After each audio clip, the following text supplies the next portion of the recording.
Thank you all. It's great to be with you. And Stephen, thank you so much. I got to tell you, when this last battle over immigration started, I was worried. Some of the voices that had been supportive of us in 2006 and 2007 were kind of silent in this thing. And if it hadn't been for the new media, and no media better than Breitbart, but a lot of others too, and people like National Review and Weekly Standard and Daily Caller and Daily Caller, whatever, and just group after group, and intellectuals of the conservative movement, you need to know, do not stand with the inside vision of some of the folks that seem to speak for us.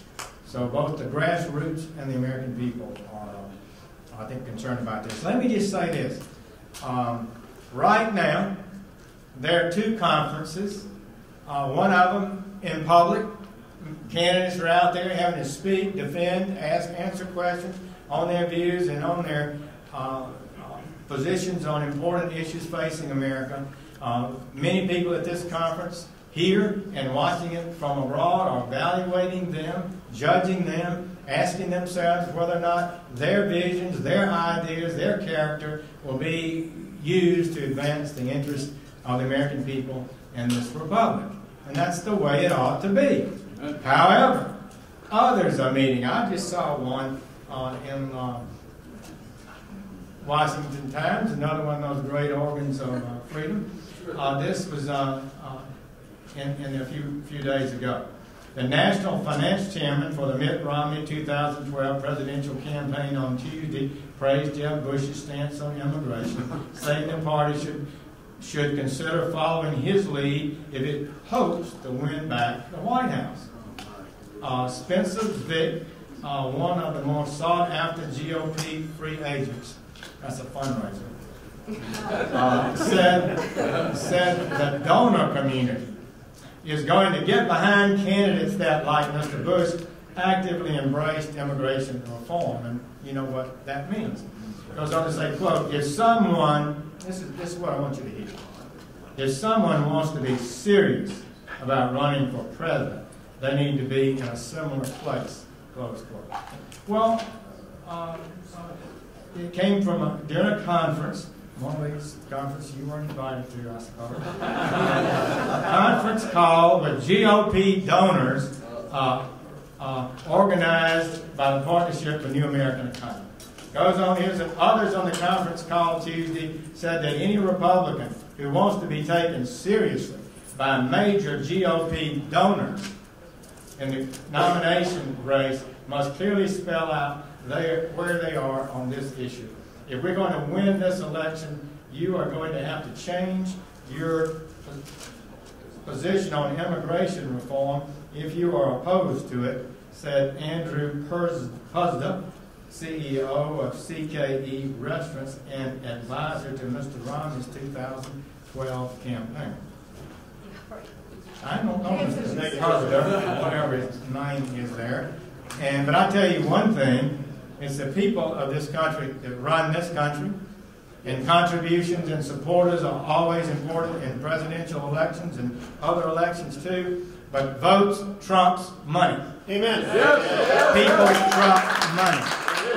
The national interest properly articulated by good candidates expressed with conviction and professionalism can carry the day, and will carry the day with regard to the future of this republic. Well, they got their money. They think they're entitled to having their way. But you have a vote, and it is every bit as valuable as their vote. And you've got relatives and friends and families, and we've got working people over this country that are concerned about this republic, and I think are very ready to abandon this leftist, statist, amnesty, open borders policy that threatens their jobs, wages, and future of themselves and their children. I think people are worried about it. I really do. So, I'm going to tell you how we're going to win this election. Right? This presidential election. The money guys think they got all that counts, but they don't. Look, first, who is a fundamental question, friends? Who is our constituents? Who does a politician take an oath to represent?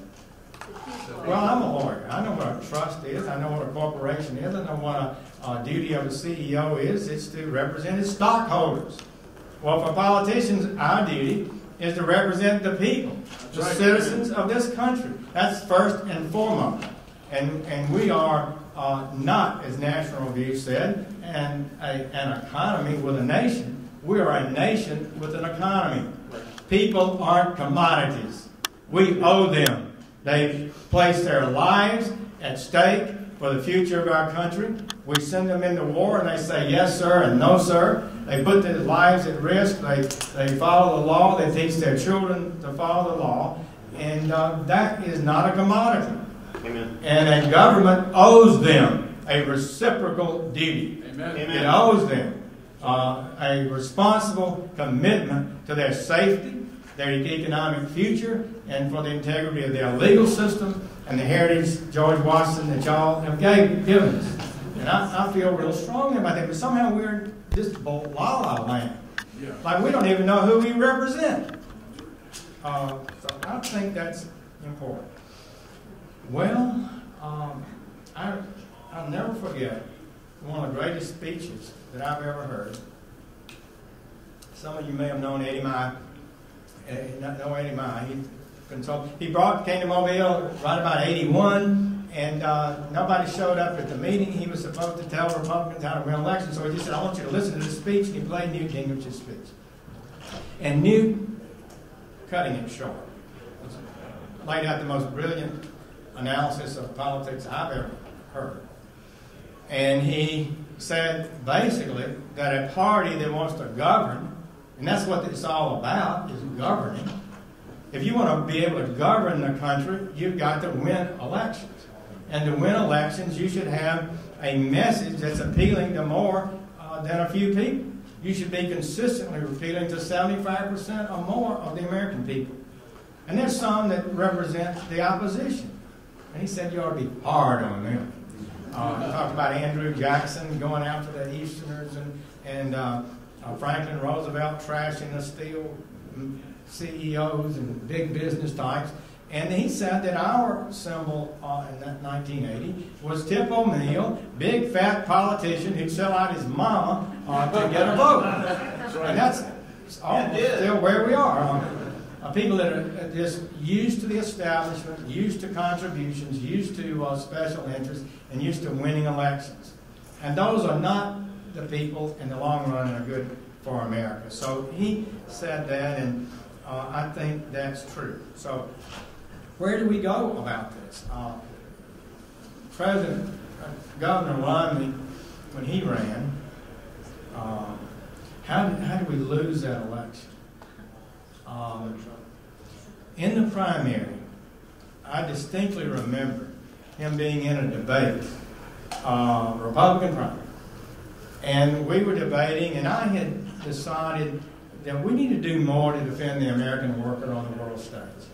That we were getting cheated by our trading partners, and we've got to demand that our trading partners be more fair and honest with us, and we just can't keep following this idea that we can have free trade agreements and we comply and our partners don't. Yeah. And so I supported the currency bill. So Romney had a debate about that same time. And he said, if you don't stand up to China, they'll run over you. They say if we stand up to China, talking about the Wall Street Journal, I suspect, we'll create a trade war. But he said, we're in a trade war, we're just not fighting. And then he explained how China, who's selling us all these products, and I'm not picking on China in particular, but they're one of the worst currency manipulators in the world. China, who sells to us, is much more vulnerable than we are. We can buy widgets from other places. We might even make them ourselves. They're the ones that are at threat here. And he just basically said we ought to stand up to them. Now, did he say that in November when the general election came along? He also took a tough position on immigration. Some say it was too tough. Maybe it was a little insensitively expressed. Didn't represent a full understanding, but it was a strong position for a lawful system of immigration. Did he express that in November? No. So I would say to you, in my view, the American people want and rightly believe that their government should defend their economic interest on the world stage effectively, with passion and determination. And that is an obligation we have as representatives of the people to do so. And with regard to the question of immigration, the American people are good and decent. We have the most generous immigration system in the world. We admit 1 million people lawfully on a path to citizenship. We have a couple of 100,000 plus guest workers and others that come and we have 11 million people here unlawful. But the American people's view is right and good and decent. It says they have pleaded for this, they've demanded this, Congress has promised this, and never delivered.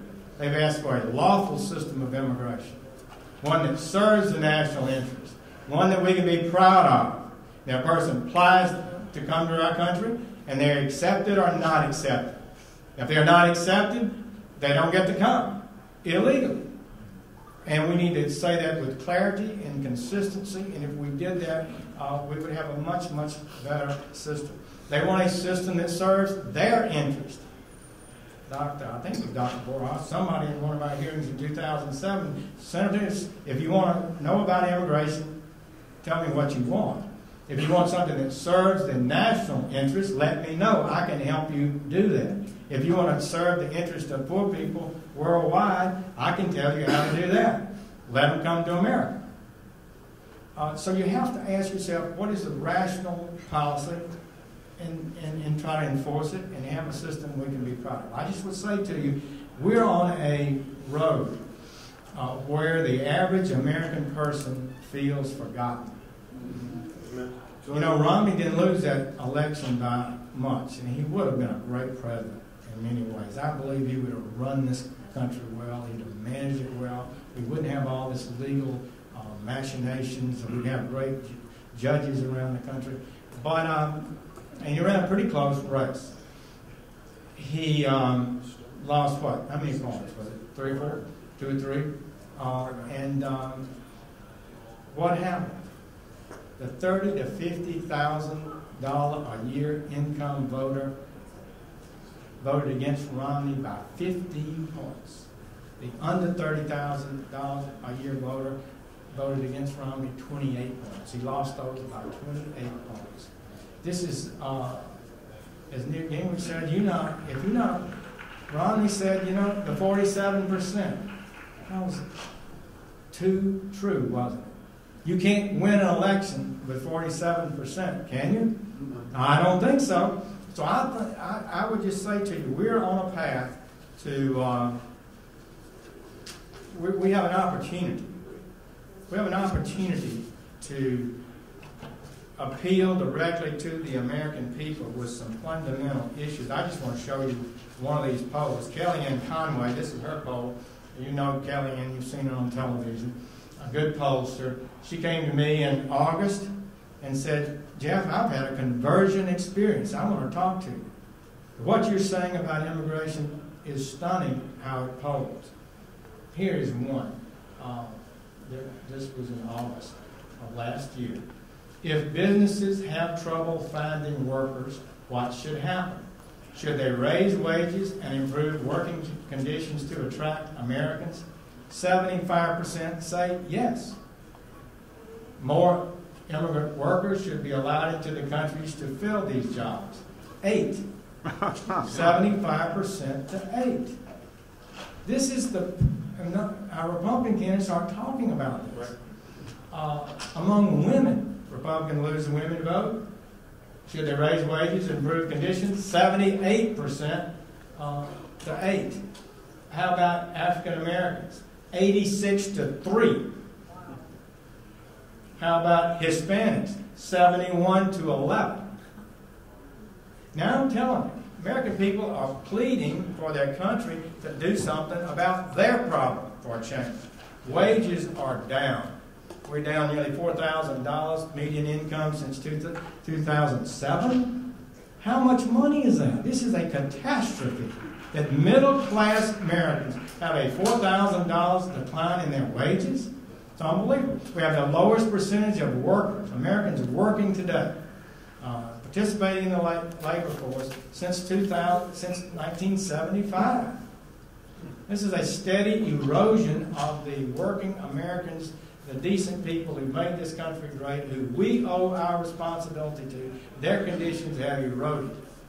And we need to ask ourselves, what's happening? And we need a presidential candidate who talks to them and gets off these phone calls with donors with big bucks. My view. I'm just telling you. I've been a Republican since high school. Till it's laughed like, you know. I read A Choice Not an Outcome. And I had forgotten, I think it was the Washington Times recently, said a big part of her book was a call to the Republican people to rally against big business domination of their party. This needs to be a party for the working American. Amen. This is the party.